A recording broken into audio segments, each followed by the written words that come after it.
Hey guys, welcome back to another great episode of Conversation That Leads to Greatness. My name is Akeisha Smith. And I'm Lester Smith. Now today we're talking about limiting beliefs, okay? Now this topic, this subject is very dear to my heart because this is something I used to struggle with big time and I still struggle today, but it's not as bad, okay? And that's what we're going to talk about. I know we did an episode, I think we had an episode, one or two episodes about limiting beliefs or whatever. But I want to dive deep and share with you my personal journey and connect with you guys and let you know that I understand. And yeah, this is what this episode is going to be about. This is Conversation That Leads to Greatness. Okay, so we're talking about limiting beliefs. Now, just reiterate, what is a limiting belief? Basically, it is an ingrained thought. Ingrained. I mean, it's deeply embedded in your mind, in your brain. It is an ingrained thought and beliefs. And beliefs that keep you from living your full potential. Okay. That keeps you from tapping into your greatness. That keeps you limited in everything you do. Now, what I realize is it's not just in one area of your life. It is in all areas, whether it's your health, your mental health, your professional health, your personal development. It limits every area of your life. Anything dealing with you, it limits you because it is your thought or belief system. Okay. Now, for me, I used to think that it was something that was external. And what I mean by that, I used to think that, it was my environment, what I've seen, and that was the reason because, we'll always say You're a product of your environment. Yeah, we used to always say that. Yeah. But God revealed to me that it was mostly internal. It was deep. It was something deep within myself. What made me feel that way, or made me, those things are part of my belief system. Yeah. Because how many people was in their environment and they skyrocket? They didn't let the effects of their environment hold them back. Yeah. So that's what let me know that it's not just external; it's something deep within yourself. Exactly. That's causing you to be limited. Yeah. Okay. Now the environment is an effect. Okay. It might have the effect of it, but it's not always the cause. Yeah. Oh, look at that. Where did it come from? Exactly. It's not always the cause. Yeah. And that's what I had to realize in order for me to overcome it or get on a journey and understand, why do I think this way? Yeah. Why do I feel I'm not worthy? Why? Like, I think so many times we don't question why. Yeah. We always ask what, who, when, where. But the why question rarely pops up. And to me, it's like one of the things. Either we don't want to know why or we are afraid of the why. Yeah. But to me, I'm not afraid because I need to tap into all the greatness that God has for me. Exactly. The person that God called me, ordained me, and put me on this earth to do and conquer, I need her. I need her. Yeah. You need her. Yeah, I need him. You need I don't need her. I need him. You need me. I'm saying her. I need your wife. No, let me tell you something. I got to worry about me. You understand me? I got to be who God called me to be, and then hopefully by you seeing who God called me to be, you'll be who God called you to be. Oh, I like that. Oh, let me tell you something. Let me say, God just dropped that in my spirit. Yeah, I like that. Okay, I like that. Touche. Yeah. Okay, so let's talk about how did it affect my life? Okay. Because a lot of times when we think about limiting beliefs, we think it's all about money. We think about lack. We think about poverty. But limitation. No, we think about lack and poverty. You think about the money aspect of being limited. But you can also be limited in the way you think about yourself, the way you perceive yourself, the way you live your life just in general on a daily basis can be limited because you feel you don't deserve it. Yeah. And I think that was my reason. I always felt like I didn't deserve certain things.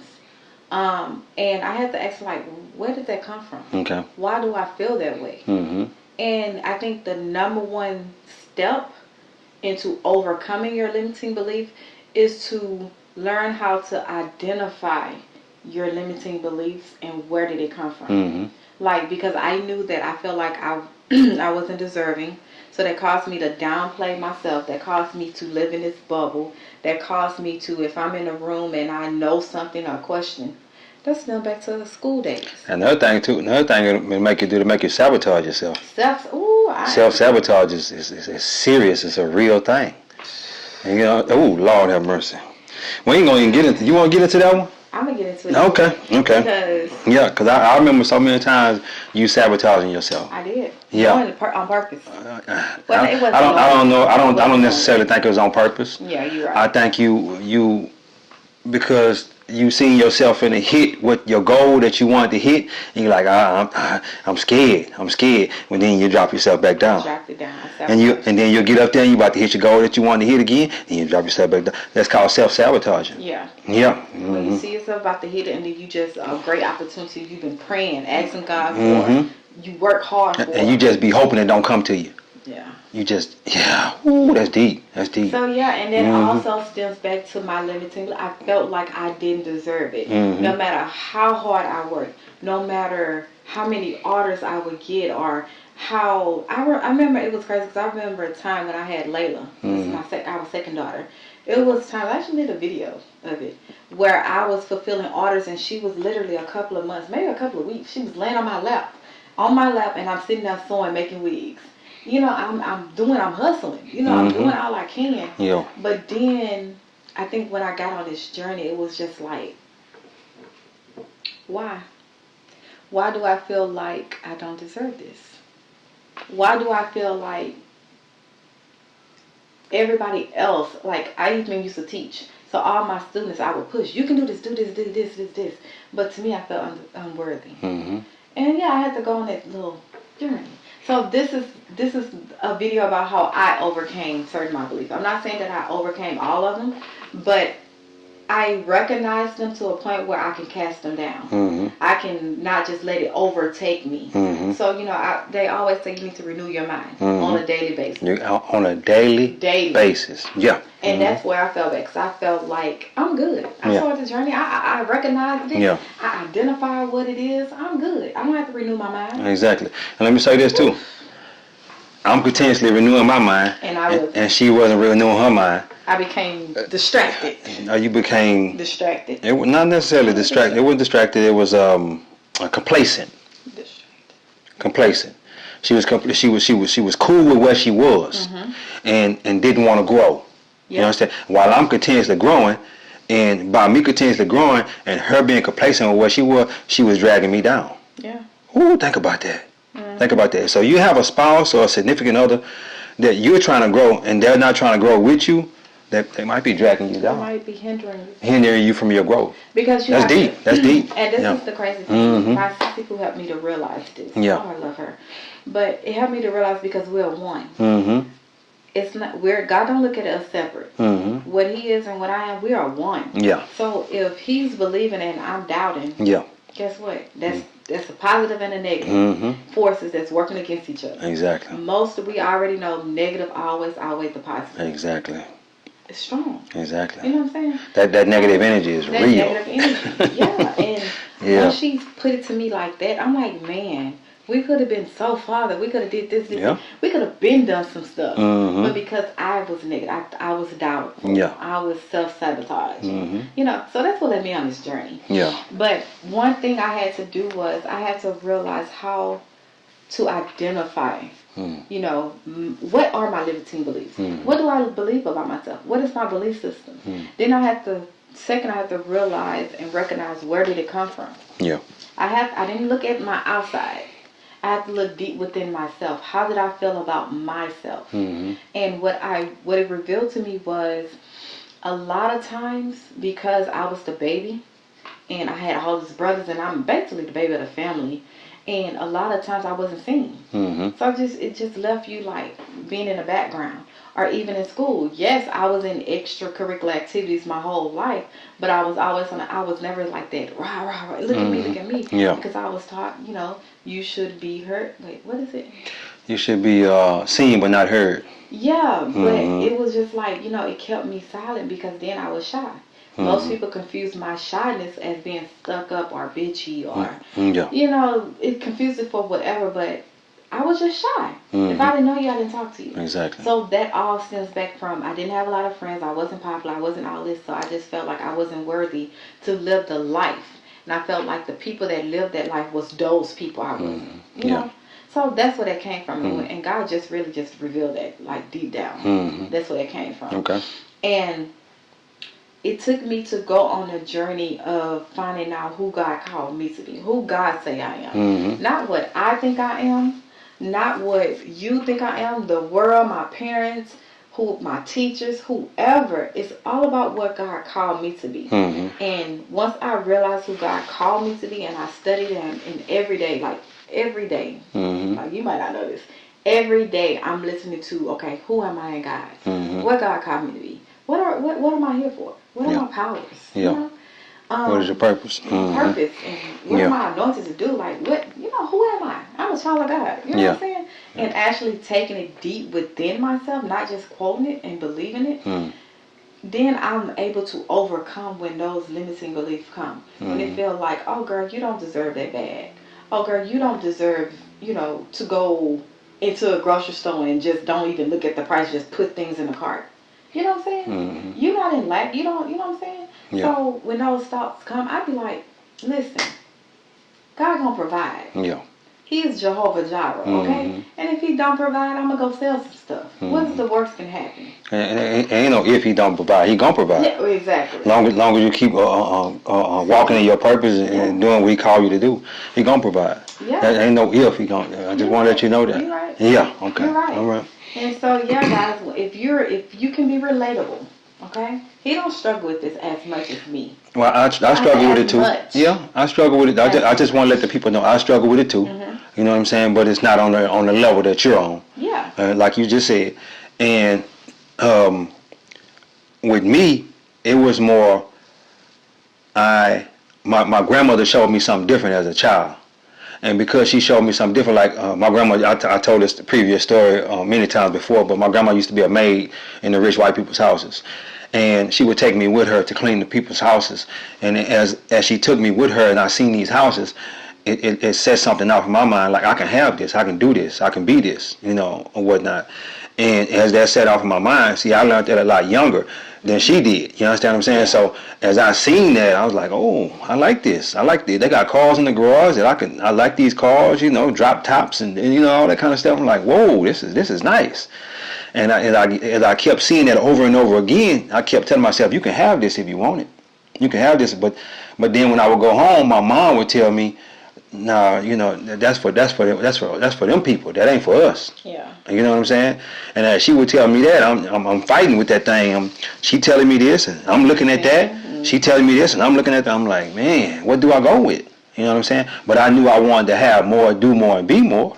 So what do I go with? Yeah. And eventually, I just started going with what I seen. And what I was seeing, what my grandma was taking me to. I think that's when the struggle happens. Mm-hmm. When you in a struggle with your desire, you deeply what you want. You want more. Yeah.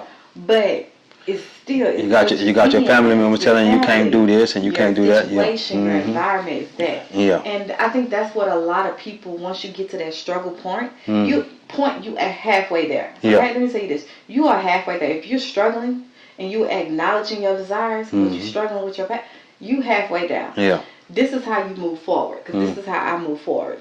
It's like I have to realize when desires come, it's for a reason. Yeah. It's almost like when we have dreams or we daydream or we dream. It's like God showing us a future life that He has for us. Yeah.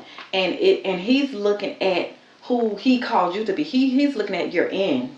Your end you. He ain't looking at who you are now. Okay. He's looking at who you becoming.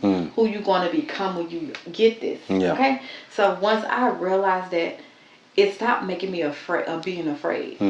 Like I used to be like, man, I want this bag. I want to live. Like I was always called bougie. But I really wasn't bougie. I was, what's it called? Bougetto? Yeah, bougie in the ghetto, bougie on the budget. Yeah, that was me. Yeah. But it's like now, yeah, it's like, I wouldn't say bougie, but I like nice things. But a lot of people like nice things. You ain't the only one. But it's just. This is where you. Yeah. This is Go ahead. Yeah, come on. Come on. Take me slow. Come on. I like nice things. So when that desire would come for me, because you'll push it down. My environment, situation. I might be looking at my finances or whatever. I'd be like, girl, please, ain't nobody like that where I'm from or who I am deserve that. How would I get that? I can't afford that. It's like everything will come up. I would never. I can't do this. I can't do that. It will always come up. So I will push that desire down. But once you realize you in that struggle, listen. It is God showing you what He has for you. It is God being like, come on, my daughter. I'm not looking at your now situation. I'm not looking at who you are now. I'm looking at and showing you who you're going to become to get that. Yeah. So all you got to do is stop straddling that fence and push forward on that desire. You have to overcome it. That's what we had to do. Yeah, and be open to receiving what God has for you. Yes, be open to receiving it. Yeah. It's not about what you deserve. We don't deserve to be here. We don't even deserve His grace. Exactly. We don't deserve it, but yet we don't deserve His love. Yeah. But yet He gave it to us. Exactly. So yeah. So, and this is why I say, so it was like, as I went through this journey, it's been probably about 2 years now, and God was like, Keisha, write this ebook. And I was just like, an ebook, God? Like, whatever. So, what I did was I put everything that I have learned in my journey thus far into this ebook. How did I overcome it? Because I always say I can't speak on nothing but what I have been through. So, I put together steps on how God has showed me to overcome it. First, you have to identify it, okay? Then you have to realize, where did it come from? Then you have to come up with a plan and a strategy to cast those thoughts down. Every time that belief come up, you renew your mind. You realize, okay, bam, this is a limiting belief. Let me cast that down and replace it with something positive. Yeah. You have to realize that. So all of that, guys, and then you come up with an action plan. Yeah. All of that I put into this ebook that I wrote. I put my heart into it, and I still believe in it to this day. And it is free, 100% free. All you have to do is click the link in the bio, and it will take you to the ebook where you can download it and read it yourself. So if you're struggling with overcoming your limiting belief, if you feel you're not worthy, if you feel you would never become your greatest self, like whatever your limiting belief is, this ebook will help you out tremendously. Yeah. I'm not saying this is going to cure your limiting belief. No, because it's a journey. It's an ongoing process. This is something you have to work at every single day of your life. Okay? You have to renew your mind because it's a set in your paradigm. It's set. Yeah. Okay? So this is something you have to work hard at. If you're ready to overcome it, this ebook is a starter. It's a starter. So it's your first step. Okay, guys? Again, it's in the bio and it's completely free. No money. Yeah, the ebook is free, and hey, guys, it's powerful. If you take this and apply this to your life, you're gonna do better, be better, and have better. You're gonna do it. That's period and point blank. Hey, guys, God is good. Life is good. When we look good, we feel good. We live in a life of abundance. Peace. This is God.